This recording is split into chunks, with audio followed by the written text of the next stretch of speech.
In the 1970s and 80s, India witnessed a change in preference. From buying scooters, families were now buying more motorbikes. The reason for this change provides a good insight into the Indian mindset. Scooters were the perfect family vehicle. They had a small storage space under the seat, a spare tire, space for a child to stand in the front. It was even more comfortable for women to sit in the back. And to top it all off, it even costed less than a bike. Then why the change? The main reason why people in the 70s and 80s preferred a motorbike was because the operating cost was 1/3 that of a scooter. And it gave better mileage than scooters, being a 4-stroke engine against a scooter's 2-stroke. This tells us that Indians are very operating cost conscious and we'll be willing to pay more upfront if the day-to-day cost can be kept down. And this is exactly why electric vehicles will do very well in India. Not only are you saving fuel costs, but your running costs are also reduced in a big way in EVs, with savings in the form of service, repairs and maintenance. Imagine this scenario.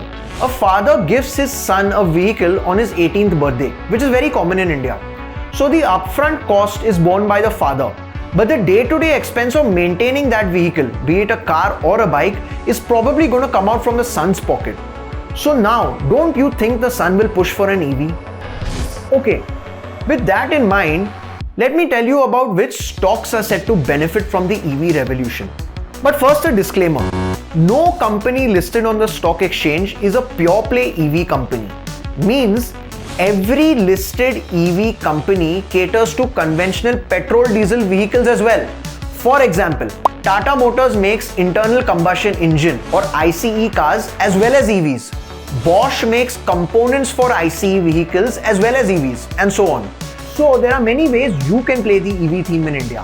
For example, you can buy stocks of car manufacturers like Tata Motors and Mahindra, two-wheeler manufacturers like Hero MotoCorp or TVS Motors, bus and truck manufacturer Ashok Leyland. There are battery makers Amara Raja, Exide and Tata Chemicals.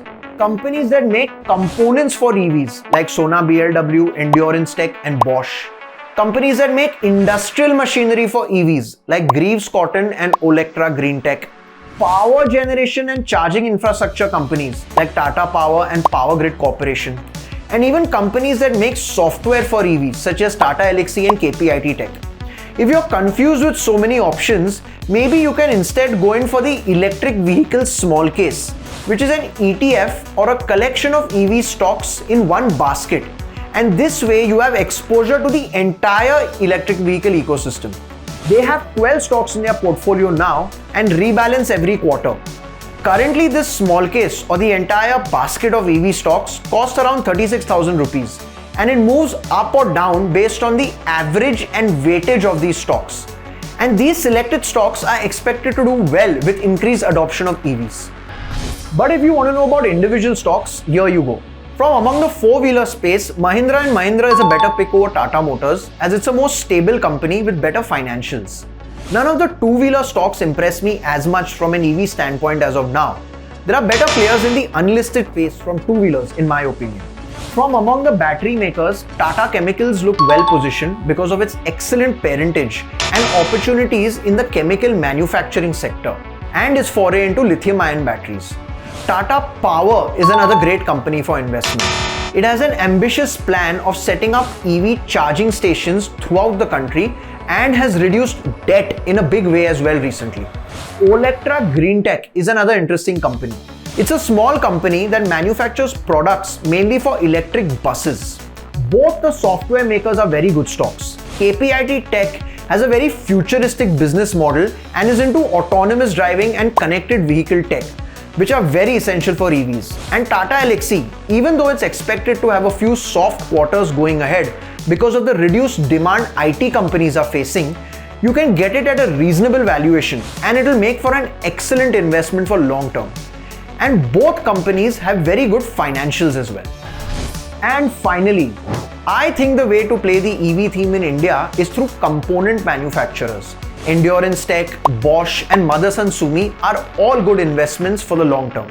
But my favorite of the lot is Sona BLW.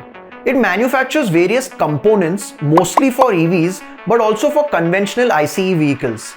They count world-class companies among their clients.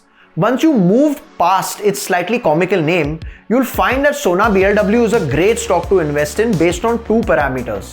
The first one is best-in-class margins. By this I mean it has an operating profit margin of 24.2%, and this despite inflation eating away at its margins, which were almost 28% last year. The second is its order book or advanced orders placed by car manufacturers. And this one is an entire 20,500 crores, which is 9.6 times its latest revenue. This provides safety going ahead, and one can comfortably predict its future sales. Europe, which is one of its markets, is expected to go into recession, which can hamper sales in the short run, and hence its share price has declined lately. But I see this as an opportunity to buy Sona BLW at a reasonable price. Thank you for tuning in.